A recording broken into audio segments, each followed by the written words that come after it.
નમસ્કાર દર્શક મિત્રો, દેશ અને દુનિયાના તાજા સમાચાર તેમજ ઉપયોગી માહિતીના ફરી એક નવા વિડીયોમાં આપ સર્વે દર્શક મિત્રોનું ગુજ્જુ પોકેટ યુટ્યુબ ચેનલ પર હાર્દિક સ્વાગત છે। આજના સૌથી પહેલા મહત્વના સમાચારમાં નર્મદા પરિક્રમા 2025ની તૈયારીઓ શરૂ, આના વિશે વધુ વિગતથી જાણીએ તો 29મી માર્ચથી 27મી એપ્રિલ 2025 દરમિયાન નર્મદા ઉત્તર વાહિની પરિક્રમા યોજાશે। નર્મદા પરિક્રમાની તૈયારીઓ શરૂ કરી દેવામાં આવી છે। 14 કિલોમીટરના રૂટ પર શ્રદ્ધાળુઓ માટે સુવિધાઓ ઊભી કરવામાં આવશે। નર્મદા દર વર્ષે યોજાતી આ એક મહિનાની પરિક્રમામાં ગુજરાત, મહારાષ્ટ્ર, મધ્યપ્રદેશ સહિત વિવિધ રાજ્યોમાંથી લાખો શ્રદ્ધાળુઓ ભાગ લે છે। નિવાસી અધિક કલેક્ટરની અધ્યક્ષતામાં યોજાયેલી બેઠકમાં આયોજનની વિસ્તૃત ચર્ચા કરવામાં આવી હતી। ત્યારબાદના મહત્વના સમાચારમાં 31મી માર્ચ 2026 દેશમાં નક્સલવાદનો ભારતમાં છેલ્લો દિવસ હશે। આના વિશે વધુ વિગતથી જાણીએ તો અમિત શાહે રાજ્યસભામાં પોતાના સંબોધનમાં જણાવ્યું છે કે 31મી માર્ચ 2026 નક્સલવાદનો ભારતમાં છેલ્લો દિવસ હશે। તેઓએ કહ્યું કે જમ્મુ અને કાશ્મીરમાં 12,000 કરોડનું રોકાણ થયું છે। વડાપ્રધાન મોદીના કાર્યકાળમાં છેલ્લા 10 વર્ષમાં ઘણું બદલાયું છે। પૂર્વોત્તરમાં આતંકવાદ, નક્સલવાદ અને બળવાખોરી આપણને પાછલી સરકારે વારસા તરીકે સોંપી હતી। આ એક દુખાવો બન્યો હતો। 2014માં અમારી સરકાર બની ત્યારે અમે આ 3 મોરચે લડ્યા। ત્યારબાદ અગત્યના સમાચારમાં કલાકારોના સન્માન મુદ્દે ઇમરાન ખેડાવાલાએ કરી આ માંગ। આના વિશે વધુ વિગતથી વાત કરીએ તો ગુજરાતના કેટલાક કલાકારોને વિધાનસભામાં આમંત્રણ નહીં આપવા મુદ્દે રાજકારણ ગરમાયું છે। હવે આ મુદ્દે કોંગ્રેસ ધારાસભ્ય ઇમરાન ખેડાવાલાએ પણ ઝંપલાવ્યું છે, જેમાં તેમણે માંગણી કરી છે કે લોક ગાયિકા ફરીદા મીર, ઓસમાણ મીરને પણ બોલાવવામાં આવ્યા નથી। ઠાકોર અને લઘુમતી સમાજના કલાકારોનું પણ સન્માન થવું જોઈએ। આ ઉપરાંત ઘણા એવા કલાકારો છે જેમનું સન્માન નથી થયું। એના પછીના વધુ એક મહત્વના સમાચારમાં આ ઉમેદવારો માટે ખુશીના સમાચાર। આના વિશે વિગતથી જાણીએ તો રાજ્યમાં ખેલ સહાયકના ઉમેદવારો માટે કામના સમાચાર છે, જેમાં ખેલ સહાયકની વયમર્યાદામાં 2 વર્ષનો વધારો કરીને 38 વર્ષના બદલે 40 વર્ષ કરવામાં આવી છે। આ વયમર્યાદા વધારવા મુખ્યમંત્રીએ મંજૂરી આપી હતી। આ વિષય પર ગુજરાત રાજ્યના શિક્ષણ મંત્રી પ્રફુલ્લ પાનસરેએ જણાવ્યું કે ખેલ સહાયકની ભરતી વારંવાર નથી આવતી, ત્યારે લાયક ઉમેદવારોને તક મળી રહે તે માટે આ નિર્ણય લેવાયો છે। હવે લાયક ઉમેદવારને સારી તક મળી શકશે। ત્યારબાદના અગત્યના સમાચારમાં 110 ગેરકાયદે મદરેસા સીલ, બાકીના પર કાર્યવાહી ચાલુ। આના વિશે વધુ વિગતથી જાણીએ તો ઉત્તરાખંડમાં ગેરકાયદે મદરેસાઓ સામે મુખ્યમંત્રી પુષ્કરસિંહ ધામીની કડકાઈ હેડલાઇન્સમાં છે। ઉત્તરાખંડમાં ગુરુવારે એટલે કે 20મી માર્ચ 2025ના રોજ ઉધમસિંહ નગરમાં 16 અને હરિદ્વારમાં 2 મદરેસાઓ સીલ કરવામાં આવી હતી। ઉત્તરાખંડ રાજ્યમાં અત્યાર સુધીમાં 110 મદરેસાને તાળા મારી દેવામાં આવ્યા છે। છેલ્લા 1 મહિનાથી સરકારની પરવાનગી વગર ચાલતા આવા મદરેસાઓ સામે વહીવટીતંત્ર સતત કાર્યવાહી કરી રહ્યું છે। એના પછીના અગત્યના સમાચારમાં બોર્ડના વિદ્યાર્થીઓ માટે કામના સમાચાર।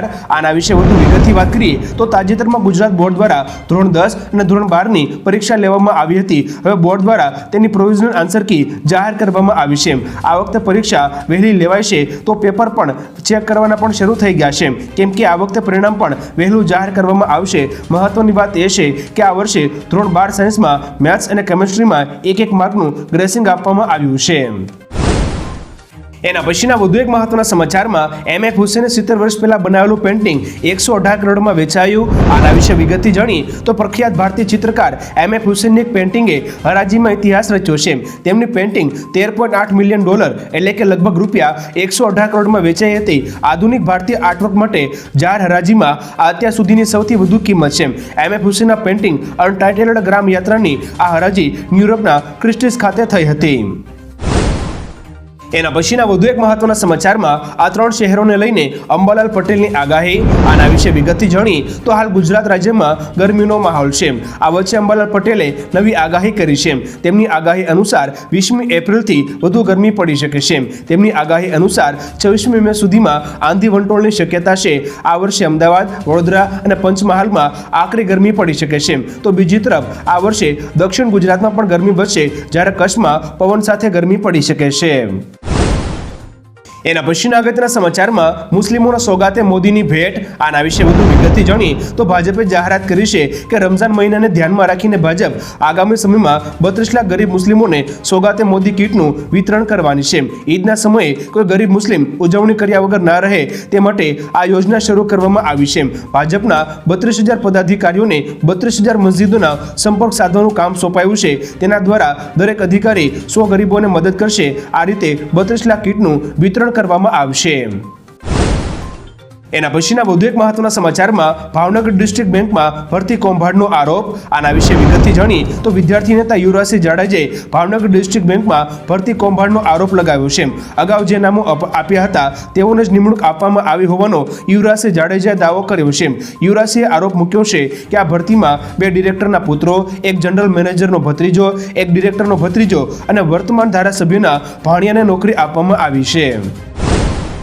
એના પછીના અગત્યના સમાચારમાં સ્કોલરશિપ માટે ધોરણ 5ના 6.28 લાખ વિદ્યાર્થીએ એન્ટ્રન્સ ટેસ્ટ આપી. આના વિશે વિગતથી વાત કરીએ તો ગુજરાતભરમાં 22મી માર્ચ 2025ના રોજ સરકારી શાળામાં ભણતા અને રાઇટ ટુ એજ્યુકેશન હેઠળ પ્રવેશ મેળવેલા ધોરણ 5માં ભણતા વિદ્યાર્થીઓની સ્કોલરશિપ માટેની સામાન્ય પ્રવેશ પરીક્ષાનું આયોજન કરાયું હતું, જેમાં ગુજરાતની સરકારી શાળામાં અભ્યાસ કરતા તેમજ રાઇટ ટુ એજ્યુકેશન હેઠળ પ્રવેશ લેનારા ધોરણ 5ના 6.28 લાખ બાળકોએ 2558 સેન્ટર પરથી આ પરીક્ષા આપી હતી. મેરિટમાં નામ આવે એવા બાળકોને રૂપિયા 1 લાખ કરતાં વધુની સ્કોલરશિપ મળશે. એના પછીના અગત્યના સમાચારમાં એસટી નિગમ દ્વારા ગુજરાતવાસીઓને મોટી ભેટ. આના વિશે વધુ વિગતથી વાત કરીએ તો ગુજરાત એસટી નિગમ દ્વારા મન ફાવે ત્યાં ફરો નામની યોજના આગામી ઉનાળુ વેકેશન જોતા મૂકવામાં આવી છે, જે અંતર્ગત કોઈપણ ગુજરાતી માત્ર ₹450 થી લઈ ₹1450 સુધીમાં 4 દિવસથી લઈ 7 દિવસ સુધી સમગ્ર ગુજરાતના કોઈપણ ખૂણે મુસાફરી કરી શકે છે. ગુજરાતભરના તમામ એસટી ડેપોમાં આ યોજના લાગુ કરવામાં આવી છે. એના પછીના અગત્યના સમાચારમાં અમદાવાદમાં ટ્રાફિકનો કાયદો બન્યો કડક. આના વિશે વધુ વિગતથી જાણી તો અમદાવાદ ટ્રાફિક પોલીસ એક્શનમાં જોવા મળી રહેશે. અમદાવાદમાં ટ્રાફિક નિયમોનું કડકાઈથી પાલન કરાવવામાં આવશે. હવેથી અમદાવાદમાં રોંગ સાઈડ વાહન ચલાવનારા પર FIR નોંધવામાં આવશે, તેમજ વાહન પણ ડિટેન કરવામાં આવશે. હાઈકોર્ટની અમદાવાદ શહેર ટ્રાફિક પોલીસને ટકોર બાદ 23 દિવસમાં ટ્રાફિક નિયમનો ભંગ કરનાર 2,01,155 વાહન ચાલકો વિરુદ્ધ કેસો કરાયા છે. ત્યાર પછીના અગત્યના સમાચારમાં મિલકત દસ્તાવેજની નોંધણી અંગે ગુજરાત સરકારનો મોટો નિર્ણય. આના વિશે વધુ વિગતથી જાણી તો વેચાણમાં લીધેલ પરિપત્ર 1 અને પરિપત્ર 2 મુજબ દસ્તાવેજોમાં મિલકતના એક સાઈડથી તથા સામેની બાજુથી લીધેલ 5x7 સાઈઝના કલર ફોટોગ્રાફને મિલકતના વર્ણનવાળા પૃષ્ઠ પછી તરત પૃષ્ઠ ઉપર ચોંટાડી ફોટાની નીચે મિલકતનું પોસ્ટલ સરનામું લખી દસ્તાવેજ લખી આપનાર અને દસ્તાવેજ લખી લેનાર પક્ષકારો પોતાની સહી કરી દસ્તાવેજના ભાગ તરીકે લગાવવાના રહેશે તેવી સૂચનાઓ આપવામાં આવેલ હતી. ત્યાં પછીના અગત્યના સમાચારમાં જે કોઈ મુસ્લિમ ભાઈઓ બહેનોને આંખ બતાવશે તેને છોડવામાં નહીં આવે. આના વિશે વધુ વિગતથી જાણી તો મહારાષ્ટ્રમાં ઔરંગઝેબની કબરને લઈને ભારે વિવાદ ચાલી રહ્યો છે. આ દરમિયાન મહારાષ્ટ્રના નાયબ મુખ્યમંત્રી અજીત પવારે મુસ્લિમો અંગે મોટું નિવેદન આપ્યું છે. તેમણે કહ્યું હતું કે એકતા એ આપણી વાસ્તવિક શક્તિ છે. હું તમને ખાતરી આપવા માંગુ છું કે તમારો ભાઈ તમારી સાથે છે.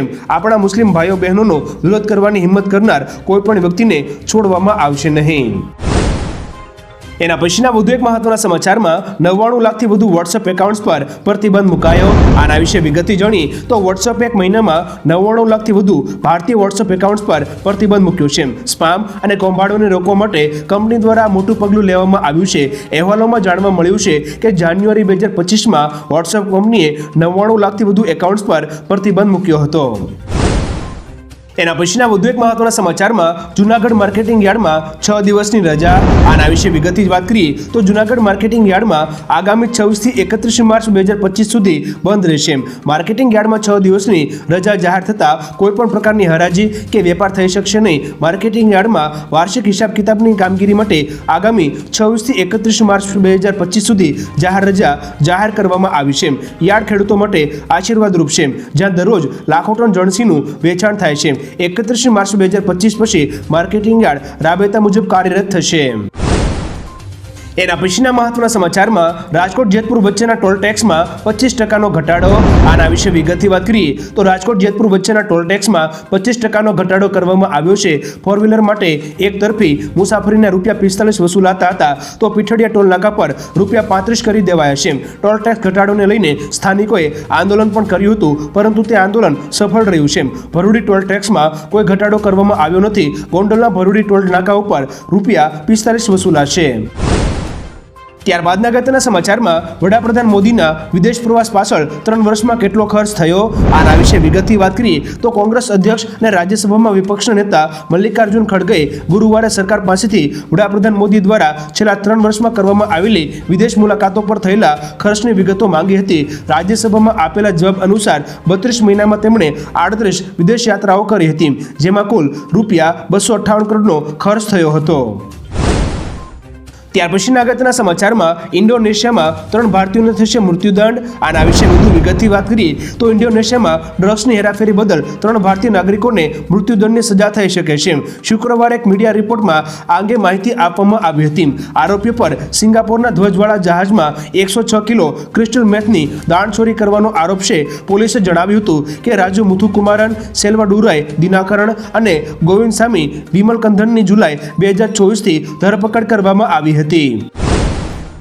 એના પછીના મહત્વના સમાચારમાં શ્રીનગરમાં 26મી માર્ચથી એશિયાનો સૌથી મોટો ટ્યુલિપ ગાર્ડન ખુલશે. આના વિશે વધુ વિગતથી જાણીએ તો જમ્મુ અને કાશ્મીરની રાજધાની શ્રીનગરમાં આવેલ એશિયાનો સૌથી મોટો ટ્યુલિપ ગાર્ડન 26મી માર્ચ 2025થી જાહેર જનતા માટે ખુલ્લું મૂકવામાં આવશે. દાલ તળાવ અને જબરવાન ટેકરીઓ વચ્ચે આવેલ ટ્યુલિપ ગાર્ડન કાશ્મીર ખીણમાં પ્રવાસન મોસમની શરૂઆત કરશે એમ અધિકારીઓએ શુક્રવારે જણાવ્યું હતું. આ સિઝનમાં મોટી સંખ્યામાં પ્રવાસીઓ આવવાની અપેક્ષા છે. લોકો અવારનવાર ફૂલો જોવા માટે અહીં આવે છે. એના પછીના વધુ એક મહત્વના સમાચારમાં ડોલરથી ભારતની તિજોરી ભરાઈ ગઈ, ફોરેક્સ રિઝર્વ વધ્યો. આના વિશે વધુ વિગતથી જાણીએ તો ભારતીય અર્થતંત્ર માટે સારા સમાચાર આવ્યા છે. શુક્રવારે માહિતી આપતા ભારતીય રિઝર્વ બેંક એટલે કે આરબીઆઈ જણાવ્યું હતું કે 14મી માર્ચ 2025ના રોજ પૂરા થયેલા સપ્તાહમાં ભારતના વિદેશી ઊંડિયામણ ભંડાર એટલે કે ફોરેક્સ રિઝર્વ $305 મિલિયન વધીને $656.271 બિલિયન થયું છે. પાછલા સપ્તાહમાં ભારતના ફોરેક્સ રિઝર્વમાં $15.267 બિલિયન તીવ્ર વધારો થયો હતો, જે છેલ્લા 2 વર્ષમાં સૌથી મોટો સાપ્તાહિક ઉછાળો હતો. ત્યારબાદના મહત્વના સમાચારમાં ટ્રમ્પે શિક્ષણ વિભાગ બંધ કર્યો. આના વિશે વધુ વિગતથી જાણીએ તો અમેરિકાના રાષ્ટ્રપતિ ડોનાલ્ડ ટ્રમ્પે શિક્ષણ વિભાગને બંધ કરવાનો આદેશ પસાર કર્યો છે. ટ્રમ્પે કહ્યું કે અમેરિકા ઘણા સમયથી વિદ્યાર્થીઓને સારું શિક્ષણ આપી રહ્યું નથી.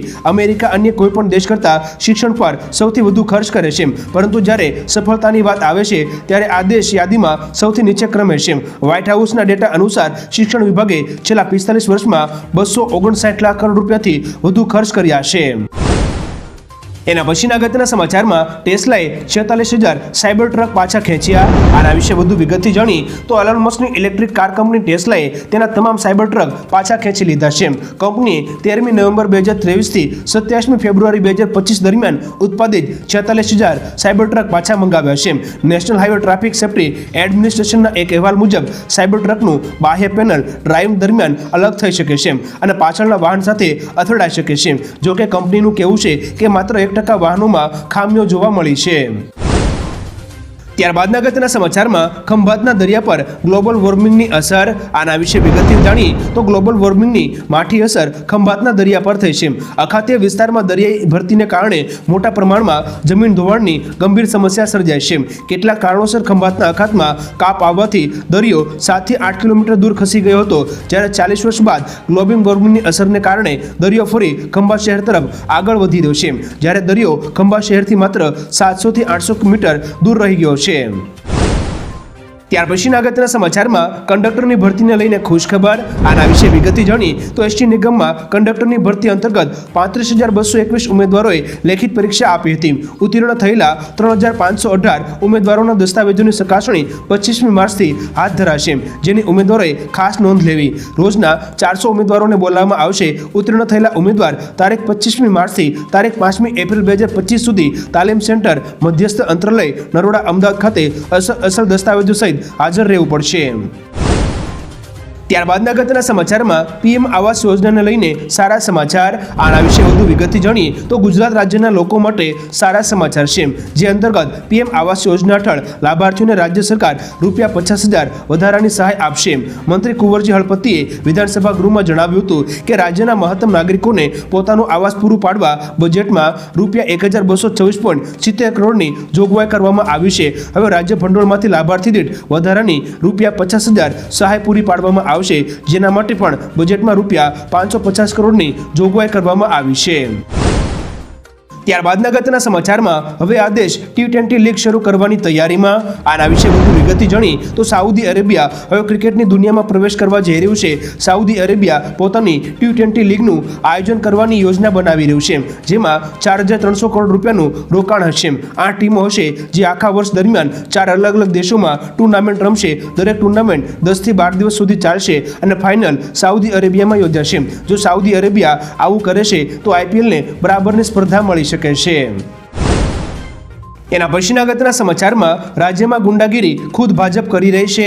આના વિશે વધુ વિગતથી જાણી તો એક તરફ રાજ્યના ગૃહ વિભાગે ગુનાખોરો સામે કડક કાર્યવાહી કરી રહ્યું છે, તો બીજી તરફ કોંગ્રેસ નેતા ઇન્દ્રનીલ રાજ્યગુરુએ ગૃહમંત્રીને ચેલેન્જ ફેંકી છે. કોંગ્રેસના પૂર્વ ધારાસભ્ય ઇન્દ્રનીલ રાજ્યગુરુએ સવાલ ઉઠાવ્યા છે અને ગૃહમંત્રીને ચેલેન્જ ફેંકી જાહેરમાં ચર્ચા કરે તો ભાજપમાં રહેલા ગુંડાઓનું લિસ્ટ તેઓ આપશે. તેઓએ ભાજપ સરકાર સામે આકરા પ્રહારો કરી આ કામગીરી માત્ર દેખાડો હોવાના આક્ષેપો કરવામાં આવ્યા હતા. દર્શક મિત્રો, આ વિશે તમારું શું કહેવું છે? રાજ્યમાં ગુંડાગીરી ખુદ ભાજપ કરી રહી છે કે નહીં? નીચે કોમેન્ટ કરીને જરૂરથી જણાવજો.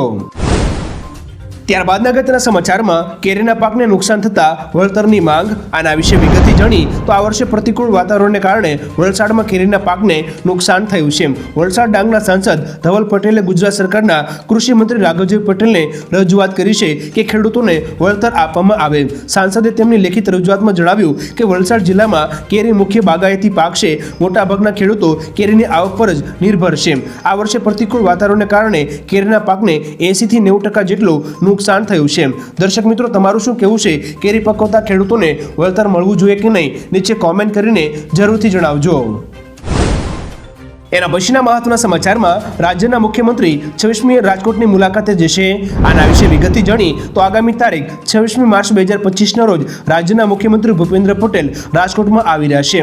આ દરમિયાન રાજકોટ મહાનગરપાલિકા તથા રાજકોટ શહેરી વિકાસ સત્તા મંડળના કુલ રૂપિયા 565.63 કરોડના વિવિધ વિકાસ પ્રકલ્પોના લોકાર્પણ અને ખાતમુહૂર્ત કરવામાં આવશે. તેઓ આ ઉપરાંત 183 PM આવાસના ડ્રો, 25 નવી CNG સીટો બસોનું લોકાર્પણ, કાલાવડ રોડના આઇકોનિક બ્રિજ ખાતમુહૂર્ત કરશે. ત્યાં પછીના અગત્યના સમાચારમાં શ્રી રામ મંદિર માટે સત્તા ગુમાવવી પડે તો વાંધો નથી. યોગી આદિત્યનાથના નિવેદન વિશે વાત કરીએ તો મુખ્યમંત્રી યોગી આદિત્યનાથે અયોધ્યાની મુલાકાત દરમિયાન મોટું નિવેદન આપ્યું છે. તેઓ કહ્યું કે મારી 3 પેઢીઓ શ્રી રામ જન્મભૂમિ આંદોલનને સમર્પિત છે. અમે સત્તા માટે નથી આવ્યા. શ્રી રામ મંદિર માટે સત્તા ગુમાવવી પડે તો કોઈ વાંધો નથી. તેમણે કહ્યું કે શ્રી અયોધ્યા ધામ ભારતના સનાતન ધર્મનો પાયો છે અને સપ્તપુરીઓમાં પ્રથમ છે. મુખ્યમંત્રી યોગીએ રામલલ્લાના દર્શન કર્યા હતા અને પૂજા અર્ચના કરી હતી. ત્યારબાદના અગત્યના સમાચારમાં મોટાપો ઘટાડવા ભારતીય બજારમાં દવા લોન્ચ. આના વિશે વિગતથી જાણીએ તો અમેરિકાની દવા ઉત્પાદક એલી લિલી એન્ડ કંપનીએ ભારતમાં તેની વજન ઘટાડવા મોન્જરો નામની દવા લોન્ચ કરી છે. નોંધનીય છે કે સ્થૂળતા અને તેનાથી સંબંધિત ટાઈપ 2 ડાયાબિટીસ ભારતમાં એક મોટી સ્વાસ્થ્ય સમસ્યા બની ગઈ છે. આ દવા અઠવાડિયામાં એકવાર ઇન્જેક્શન તરીકે આપવાની છે. 5 મિલીગ્રામ ડોઝની કિંમત 4,375 રૂપિયા છે. આ ઉપરાંત 2.5 મિલીગ્રામ માટે 3,500 રૂપિયા ખર્ચવા પડશે. દર્શક મિત્રો, આપણે જણાવી દઈએ કે અમારી ચેનલ આવી કોઈ પણ પ્રકારની દવાઓને સમર્થન કરતી નથી. આ ફક્ત આપની જાણકારી માટે છે. એના પછીના વધુ એક મહત્વના સમાચારમાં હવે સૈનિકોની માનસિક સ્વાસ્થ્યને મળશે મદદ. આના વિશે વધુ વિગતથી વાત કરીએ તો સૈનિકોના માનસિક સ્વાસ્થ્યને સુધારવા માટે મોટું પગલું ભરાયું છે. National institute of mental health and neurosciences અને આર્મ્ડ ફોર્સિસ મેડિકલ સર્વિસીસ વચ્ચે કરાર પર હસ્તાક્ષર કરાયા છે, જેનો મુખ્ય ઉદ્દેશ સંરક્ષણ કર્મચારીઓને માનસિક સ્વાસ્થ્ય સંબંધિત વધુ સારી સેવાઓ પ્રદાન કરવાનો છે. સૈનિકોનું સ્વાસ્થ્ય માત્ર શારીરિક જ નહીં પરંતુ માનસિક રીતે પણ મજબૂત હોય એ દિશામાં પહેલ કરવામાં આવી છે. ત્યારબાદના અગત્યના સમાચારમાં સુનિતા વિલિયમ્સ અને વિલમોરને સ્પેસમાં ઓવરટાઈમની રકમ નહીં ચૂકવાય. આના વિશે વધુ વિગતથી વાત કરીએ તો સુનિતા વિલિયમ્સ અને બુશ વિલમોરને સ્પેસમાં વધુ સમય રહેવા બદલ વધારાની રકમ ચૂકવવામાં નહીં આવે. ન્યૂયોર્ક ટાઈમ્સના અહેવાલ મુજબ આ નિર્ણય નાસાના નિયમોને ધ્યાને લઈને કરવામાં આવ્યો છે. બંને અવકાશયાત્રીઓ નિયત સમય કરતાં 278 દિવસ વધુ સ્પેસમાં રહ્યા હતા. ઇન્ટરનેશનલ સ્પેસ સ્ટેશન પર રહેલા અવકાશયાત્રીઓને ઓવરટાઈમ, રજા અને વીકેન્ડનો પગાર મળતો નથી. એના પછીના વધુ એક મહત્વના સમાચારમાં ચાલુ વર્ષે 23,154 કર્મચારીઓની ચૂંટણી. આના વિશે વધુ વિગતથી વાત કરીએ તો વિશ્વભરની ટેકનોલોજી કંપનીઓમાં ચૂંટણીનો દોર ચાલુ છે. આ કંપનીએ ચાલુ વર્ષે અત્યાર સુધીમાં 23,154 કર્મચારીઓને નોકરીમાંથી કાઢી મૂક્યા છે. ચૂંટણી કરવાના મુખ્ય કારણોમાં કંપનીઓની કમાણીમાં થયેલો ઘટાડો, ખર્ચમાં વધારો તેમજ મોટા પાયે આર્ટિફિશિયલ ઇન્ટેલિજન્સ એટલે કે AIને ઝડપથી અપનાવવાનો સમાવેશ થાય છે. લેઓફ્સ એના પછીના અગત્યના સમાચારમાં યુનાઇટેડ આરબ અમીરાતમાં 25 ભારતીયોને ફાંસીની સજા. આના વિશે વધુ વિગતથી જાણી તો સરકારે ગુરુવારે સંસદમાં માહિતી આપી હતી કે યુનાઇટેડ આરબ અમીરાતમાં મૃત્યુદંડની સજા પામેલા ભારતીય નાગરિકોની સંખ્યા 25 છે, પરંતુ આ ચુકાદો હજુ સુધી લાગુ કરવામાં આવ્યો નથી. વિદેશ મંત્રાલયને પૂછવામાં આવ્યું હતું કે શું ઘણા ભારતીયો વર્ષોથી વિદેશની જેલોમાં બંધ છે. આ ઉપરાંત વિદેશમાં મૃત્યુદંડની રાહ જોઈ રહેલા ભારતીયો અને તેમના આજીવન બચાવવા માટે ભારત સરકારે કયા પ્રયાસો કર્યા છે તેની વિગતો માંગવામાં આવી હતી. એના પછીના મહત્વના સમાચારમાં અંબાજીમાં પ્રસાદ ખાધો પણ પૈસા બાકી. આના વિશે વિગતવાર વાત કરીએ તો અંબાજી માતાજીના પ્રસાદને લઈને નવો વિવાદ ઊભો થયો છે. કોંગ્રેસના ધારાસભ્ય કિરીટ પટેલે વિધાનસભામાં માતાજીના પ્રસાદને લઈને પ્રશ્નો ઉઠાવ્યા અને કહ્યું કે માતાજીના દર્શને જતા સરકારના નેતાઓ અને અધિકારીઓ મોંઘી ચા અને પ્રસાદ લેશે પણ તેના પૈસા ચૂકવ્યા નથી. માતાજીના દર્શને ગયેલા સરકારના પ્રવાસીઓએ ₹11,12,000 ચૂકવાયા નથી. માતાજીના ધામમાં ભ્રષ્ટાચાર થતો હોવાના આક્ષેપો કરવામાં આવ્યા છે. ત્યારબાદના અગત્યના સમાચારમાં ફિલ્મ છાવા બેન કરવાની માંગ. આના વિશે વધુ વિગતથી વાત કરી તો ઔરંગઝેબ મામલે ચાલી રહેલા વિવાદ વચ્ચે બરેલીના મૌલાના શાહબુદ્દીન રિઝવીએ વિકી કૌશલની ફિલ્મ છાવા પર પ્રતિબંધ મૂકવાની માંગ કરી છે. એઆઈએમજેના રાષ્ટ્રીય પ્રમુખ રિઝવીએ કેન્દ્રીય ગૃહમંત્રી અમિત શાહને પત્ર લખ્યો છે. તેમણે છાવા ફિલ્મ પર પ્રતિબંધ મૂકવાની માંગ કરતો પત્ર લખ્યો છે. ફિલ્મમાં વિકી કૌશલ છત્રપતિ શિવાજી મહારાજના પુત્ર સંભાજી મહારાજની ભૂમિકા ભજવે છે, જે ઔરંગઝેબ સામે લડતા જોવા મળે છે. ત્યાં પછીના અગત્યના સમાચારમાં બીસીસીઆઈનો મોટો નિર્ણય, બોલર્સને ફાયદો. આના વિશે વધુ વિગતથી જાણીએ તો બીસીસીઆઈએ આઈપીએલમાં બોલ પર લાળ લગાવવા પરનો પ્રતિબંધ હટાવી દીધો છે. આઈસીસીએ 2022માં કોવિડ સમયગાળા દરમિયાન બોલ પર લાળ લગાવવા પર કાયમી પ્રતિબંધ લાદ્યો હતો, પરંતુ હવે કોરોના નથી. આવી સ્થિતિમાં બીસીસીઆઈ અધિકારીએ કહ્યું કે હવે અમારા પર આનો કોઈ ખતરો નથી, તેથી અમને લાગે છે કે લાળ પરનો પ્રતિબંધ દૂર કરવામાં કોઈ સમસ્યા નહીં થાય. આ સાથે હવેથી કમરની ઉપરની નો બોલ અને ઓફ અથવા લેગ સ્ટેમ્પની બહાર વાઇડ માટે DRS લઈ શકાશે. ત્યાં પછીના અગત્યના સમાચારમાં ગુજરાત સરકારનો આરોગ્યલક્ષી મોટો નિર્ણય. આના વિશે વધુ વિગતથી જાણીએ તો ગુજરાત સરકારે આરોગ્યલક્ષી મોટો નિર્ણય લીધો છે. ગ્રામ્ય વિસ્તારોમાં આરોગ્યલક્ષી વ્યવસ્થાઓને વધુ સુદૃઢ કરવા નવા 34 પ્રાથમિક આરોગ્ય કેન્દ્રને મંજૂરી આપવામાં આવી છે. વસ્તીના ધોરણો ઉપરાંત જીઓ સ્પેશિયલ એનાલિસિસ અને આરોગ્ય કેન્દ્રોના વચ્ચેના અંતરને ધ્યાને લઈ નવીન 34 PSCને વહીવટી મંજૂરી આપી છે. હાલ ગુજરાત રાજ્યમાં કુલ 1499 પ્રાથમિક આરોગ્ય કેન્દ્રો પૂરતા પ્રમાણમાં મંજૂર અને કાર્યરત છે. એના પછીના મહત્વના સમાચારમાં ગુજરાતને લઈને કેજરીવાલની મહત્વની બેઠક. આના વિશે વિગતથી જાણી તો દિલ્હીમાં સરકાર ગુમાવ્યા બાદ અરવિંદ કેજરીવાલ હવે પંજાબ પછી ગુજરાતના મોરચે સક્રિય થઈ ગયા છે. ગુજરાતના નવા પ્રભારીઓની